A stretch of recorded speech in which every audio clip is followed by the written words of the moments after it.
Late at night, drained from another 12-hour shift, I was sitting at my desk when my phone lit up. You know that feeling when your entire world just stops? I'm Austin Blake. I'm 31 and I hunt digital thieves for a living. And I should have known Christmas Eve was going to go bad the second my mom said, "Girls, come here. I want to talk about Santa," and shut the dining room door behind my twins. We were at my parents' house. The same beige two-story where I grew up. The same fake garland taped to the banister. The same cracked ceramic Santa on the mantel. My brother Ryan's kids were in the living room, tearing through presents like it was a timed event. The adults were doing that fake laugh-whine thing we always did when my parents hosted. Leah and Noah, my kids, were still in their socks, 11 years old, cheeks pink from running around with their cousins. They'd written half-serious letters to Santa that year. They knew the truth, but they still liked the ritual. They still wanted to believe that some magic was left in this family, even if it was just pretend. I was in the kitchen refilling the potato dish when I heard my mom's voice carry through the half-closed door. "Look," she said loud enough that I could hear every word. "Santa's not real. And even if he was, he'd skip your house this year." My hand froze on the serving spoon. Leah's voice, small. "Why?" "Because your dad," my mom said, and I could hear that sharp smile in her tone, "doesn't care enough about this family to help when it matters. Your Uncle Ryan needs a real car for his kids. And your dad refused. Santa doesn't visit selfish people." The room went fuzzy around the edges. Someone walked behind me and bumped my shoulder. I didn't move. On the other side of the door, I heard Noah try to be brave. "Dad's not selfish," he said. "He works all the time." My mom snorted. "His little computer ad thing? Please. Your uncle works hard and still struggles. Your dad is doing so well and wouldn't even help buy one car so everyone could ride together? That's not what good sons do. That's not what good fathers do either." There was a pause. I could picture it perfectly, Leah's eyes going glassy. Noah's hands twisting the hem of his sweater. "So no," my mom finished. "There's no Santa. And if there was, he'd be ashamed to land on your roof this year." My hands were shaking so hard I had to put the dish down before I dropped it. My throat felt tight, like I'd swallowed a fist. I stepped toward the dining room, ready to tear that door open, but I stopped just shy of the frame. Leah and Noah walked out first. They weren't crying. That somehow made it worse. Their faces were blank, polite, that look kids get when they're trying very hard to not embarrass anyone, especially their grandparents. "Everything okay?" I asked, my voice cracking more than I wanted. Leah forced a tiny smile and shrugged. Noah didn't answer at all. He just took his sister's hand and steered her toward the living room. Behind them, my mom appeared like nothing had happened. She brushed invisible crumbs off her Christmas sweater and said, "Did you put the potatoes in the oven yet? Samuel, they're getting cold." I looked at her, at the woman who had just told my kid Santa would skip them because I hadn't bought my brother a luxury SUV.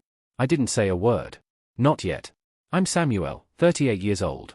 I live just outside Chicago in a rented townhouse with my 11-year-old twins, Leah and Noah, half the week. The other half, they're with their mom, Aaron, my ex-wife. We're civil, friendly, even. We split up when the twins were 7, and it was messy for a while, but we figured it out. I work as a performance marketer, a targetologist, as my Eastern European clients like to call it. I run ad campaigns, tweak numbers inside dashboards, chase click-through rates at 2 a.m., and drink too much coffee. It's not glamorous, but it pays well. Comfortable enough that in my parents' minds, my money stopped being mine a long time ago. It started small. "Can you cover the internet this month, honey? Your dad's hours were cut. Your brother's in a tough spot. He needs help with his credit cards. Just this once. The furnace guy wants a deposit today and we're short. You're good with money. You know how it is." Back then it was $100 here, $200 there. I didn't think much of it. They'd help me when I was in college. They watched the twins when they were babies. Family helps family. That's what we say. Then Ryan blew up his transmission, and somehow that became my problem. I put $2,500 on my card just until they paid me back. They never did. Then came Dad's back surgery. Insurance didn't cover everything, so I sent $5,000. When my freelance took off, I set up an automatic transfer so they wouldn't have to ask, $1,200 on the first of every month straight into my parents' joint account. That transfer ran for almost 6 years. In those same 6 years, my parents missed Leah and Noah's 5th grade play because Ryan's youngest had a soccer scrimmage. They forgot Leah's birthday once. Not the day, the gift.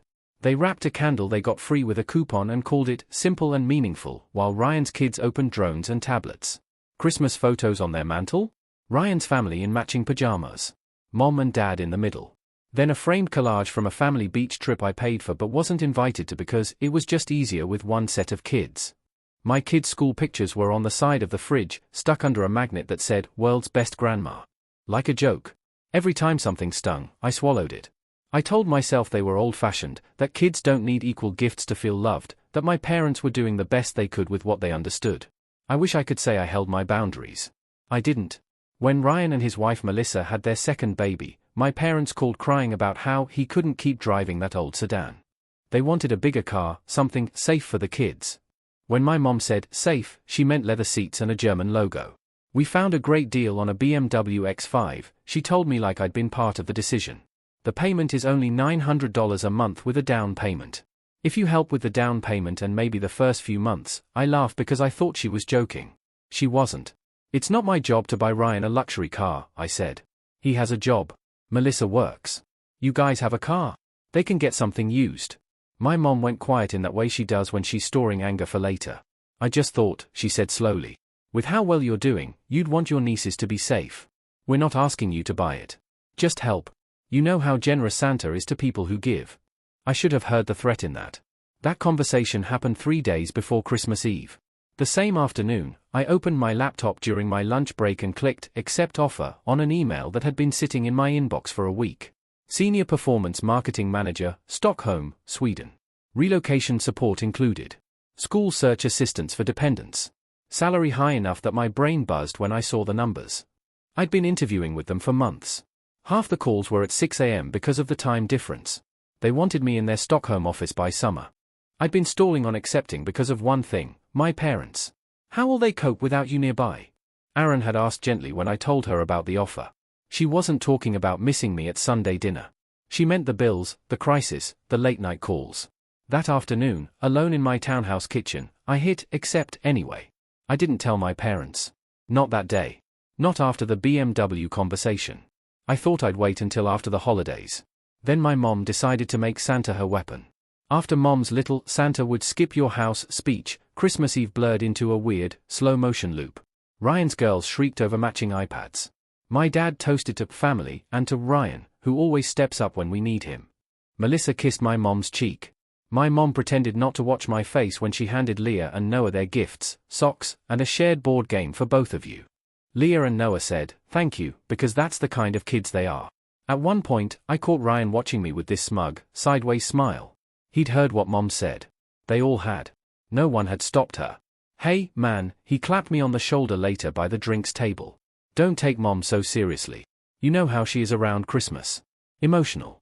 She just told my kids Santa would skip them because I didn't buy you a car," I said. He shrugged. "Well, you didn't." I stared at him. "You're 34, Ryan," I said. "You and Melissa both work. You chose the BMW. "Yeah," he shot back, his voice quiet, "because we thought we had family. Mom said you were going to help. You've got that big tech money now. Or is all that, Target whatever, not paying as much as you pretend? Targetologist. Performance marketer. Online ads guy. Whatever." I felt my jaw clench. "My money," I said, "is for my kids." He snorted. "Apparently not for Santa." I walked away before I did something I'd regret. We stayed long enough for dessert. Leah picked at her slice of store-bought cheesecake. Noah sat on the floor building a Lego set he brought from home because, he'd told me, in the car on the way there, Grandma doesn't really get what I like. On the drive back, snowflakes hit the windshield in lazy lines. The twins were quiet in the back seat. Halfway home, Leah spoke up without looking up from her hands. "Dad." "Yeah, bug. Did we do something wrong for Santa?" My grip on the steering wheel tightened. "No," I said, "maybe too fast. You didn't do anything wrong." Noah cleared his throat. "Grandma said Santa skips selfish houses." "She was wrong," I said. "And she shouldn't have said that. That's on her, not you." Silence again. Then Noah asked the question I'd been trying not to think about. "Is Grandma mad at you because of Uncle Ryan's car?" I swallowed. "Yes," I said finally. "She is." "Oh," he said after a moment. "Are you still buying presents for them next year?" I stared at the traffic light ahead, blinking red, reflected in the ice on the road. "No," I said slowly. "I don't think I am." Back home, the twins went upstairs to change into their pajamas. I heard them whispering in Leah's room. That soft, serious kid whisper that means they're stitching the day into their memory. Deciding how much of it is their fault. I sat at the kitchen table with my laptop open and my hands flat on the wood. On the counter, my phone lit up with a new text from Mom. You really hurt Ryan tonight, you know. He's done so much for you over the years. All we asked for was help with a car. And you made a scene with your attitude. I just hope your kids don't grow up thinking money is more important than family. Money is more important than family. The same woman who had just used money to tell my kids they weren't worth Santa's time had typed that out with her whole chest. I scrolled back through our old messages. Screenshots of payment confirmations. Pics of their new roof. Thanks, honey. We'd be ruined without you. Their anniversary dinner I paid for. You're such a blessing, Samuel. The vacation house I booked for Ryan's first wedding. The dentist bill I covered when Dad cracked a tooth and refused to go to the cheap clinic. The list went on. Family apparently started and ended at my wallet. My email pinged in the background. I flipped tabs. The subject line glared at me. Welcome to Nordline. Offer acceptance received. The Swedish company's HR rep had responded. We're thrilled to have you on board, Samuel. As discussed, we'll support relocation for you and your children. Tentative start date, July 1st. We'll schedule a call in January to go over school options. I stared at those words for a long time. Me, Leah, Noah, in Stockholm, in a new apartment in a country where my parents would be an 8-hour time difference and a very expensive plane ticket away. I thought about Mom bending down to my kids' faces, telling them Santa would skip them. I thought about Ryan's smirk, about how quickly he'd accepted that my earnings were his future car payment. I thought about every automatic transfer, every just this once, every time I told myself they'd start treating my kids better once their finances were stable. They were never going to treat my kids better. Not as long as I kept paying them to stay the same. That was the moment something inside me snapped. Not loudly, not dramatically, more like a quiet click, a lock sliding into place. I stood up, went to the hallway, and pulled our suitcases out of the closet. I didn't tell the twins anything big that night. I told them to pack an overnight bag, just in case we wanted to stay at home instead of going back over tomorrow. I framed it like a choice. Kids need choices when everything else feels shaky. Leah picked her favorite hoodie and the stuffed fox she still pretended she didn't sleep with. Noah packed his Nintendo Switch and 3 mismatched socks. They fell asleep in my bed, one on each side like they used to when they were little and thunderstorms scared them. I sat at the kitchen table again, laptop open, bank app glowing. For 6 years, my parents' names had their own line in my budget spreadsheet. Mortgage help, $1,200 auto. Utilities, parents, $180 auto. Car, Ryan, $450 auto. It looked so normal in the list. Mortgages, groceries, daycare, savings, parents. I clicked the first auto transfer. A confirmation box popped up. Stop this recurring payment? My finger hovered over the mouse for maybe 2 seconds. Yes. 1 click. Done.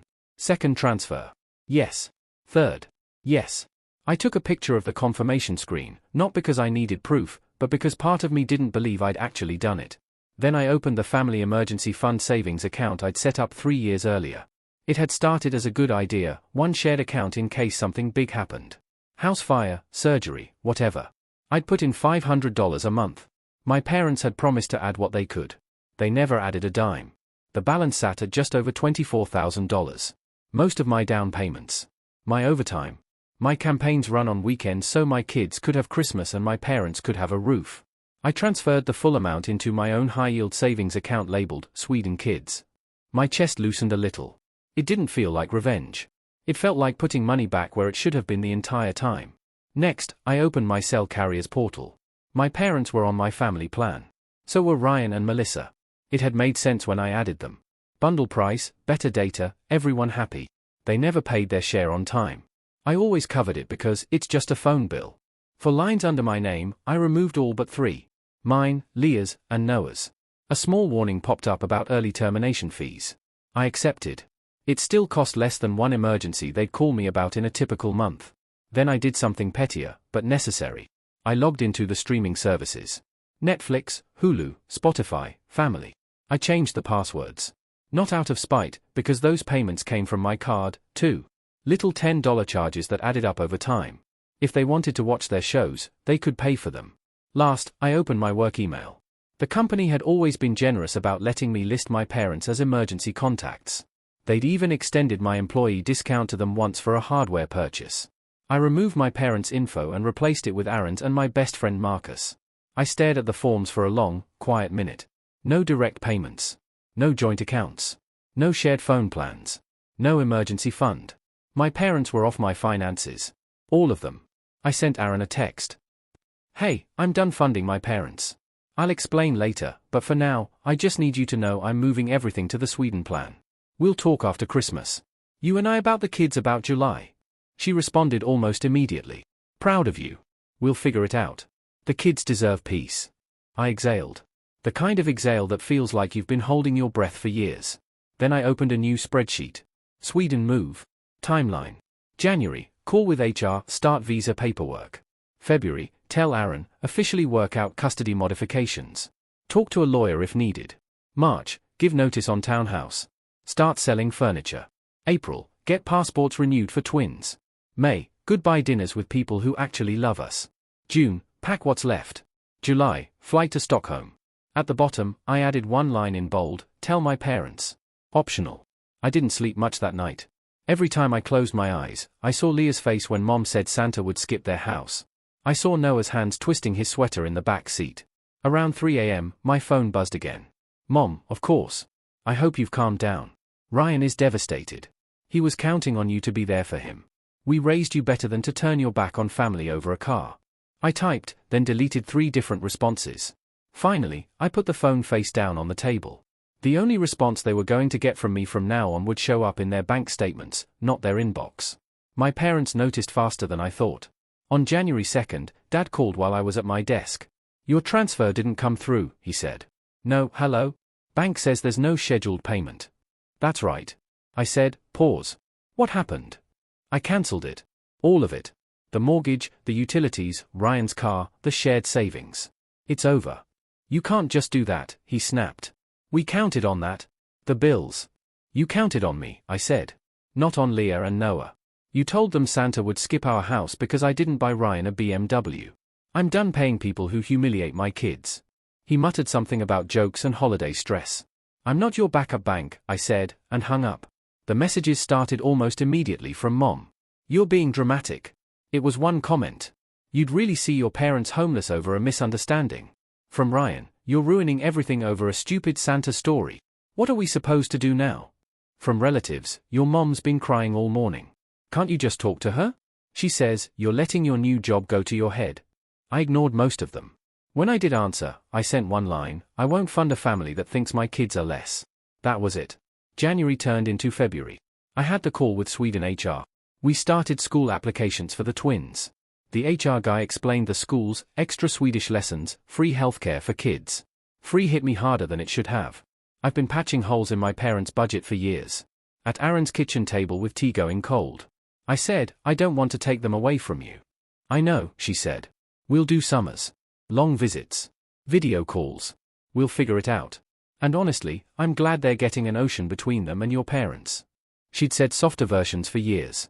I'd always replied, they'll come around. They didn't. By March, half the townhouse was in boxes. The kids already knew something was up, so I sat them on the couch. There's a job, I said. In another country. It's calmer. Safer. We could be happy there. It's far from Grandma and Grandpa, but you'll still see Mom. I won't do it if you hate it. Leah chewed her sleeve. Will people there talk about Santa like Grandma did? No, I said. And if anyone ever talks to you like that, we leave. Noah frowned. Do they have snow? Yeah, lots. He nodded. Then I want to go. We left in late June. Aaron cried at the airport, hugged the kids like she could store them in her arms. My parents weren't there. Mom had texted the night before that they weren't going to enable this ridiculous decision. I let it sit unread. Stockholm felt like a clean page. Long summer light, bikes everywhere, people leaving work at 5 o'clock without apologizing. The company apartment was small and all IKEA. Dad, you moved us into the catalogue. Noah said, dropping onto the couch. Could be worse, I told him. We built a new rhythm. School. My office. Video calls with Aaron. Weekend parks and ferries. My parents sent a few long emails from Mom. This isn't you. I'd never been this cold. Ryan was drowning. The house might be in danger. All of it, she wrote, could have been avoided if you just bought the car and stopped letting anger control you. From Dad, you'll come back eventually. Don't expect things to be the same. We won't be waiting with open arms after this betrayal. I read them, dropped them in a folder called Evidence, and moved on. 6 months later in November, my phone buzzed with a US number as I left the office. Sam, my Aunt Carol said. Hey, so your mother discovered Google, she said. I exhaled. Of course she did. She was at church telling people you were just doing some online thing and you'd be back soon. Then she typed your name in. She found the company press release, your photo, the line about you leading the team in Stockholm. I leaned against the wall. And she melted down. Carol said you abandoned them, that money changed you, that you kidnapped the kids.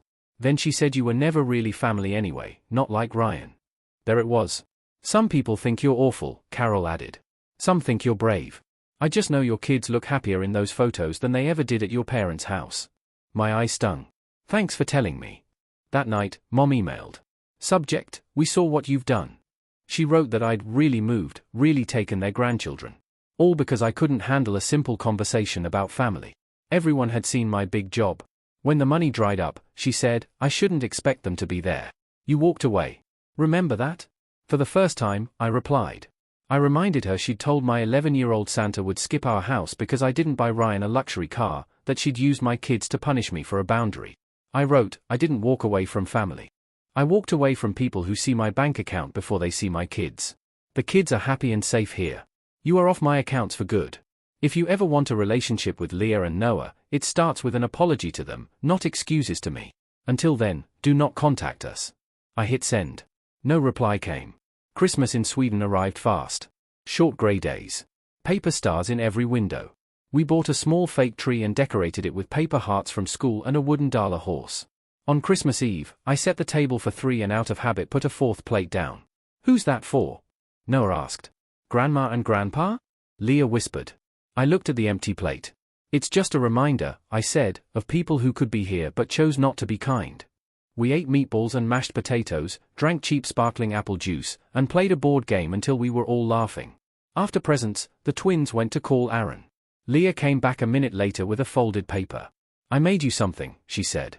It was a drawing of our building, the 3 of us on a little balcony in winter hats, a crooked sleigh above. Across the top, she'd written, Santa goes where the good dads are. My throat closed. I love it. Can I put it on the fridge? Yeah, she smiled. So you don't forget. Later, after they fell asleep, I opened my banking app. The parents category was gone. Sweden kids sat there instead. For years, I told myself I was buying my kids a family. I wasn't. Now, the money was buying boots, language lessons, therapy sessions to untangle my mother's words. I checked on the twins one last time, then walked back through the quiet living room. The extra plate still sat on the table, untouched. I didn't feel angry, just sure. My kids would never again wonder if Santa or anyone else was skipping them because I wouldn't buy a grown man a luxury car. They knew now. Santa goes where the good dads are. And this time, that was enough. What do you think? Did I go too far, or did I do what was necessary to protect my children and my peace? Have you ever had to draw a line in the sand with family? Tell me your story in the comments below. I'd love to hear from you.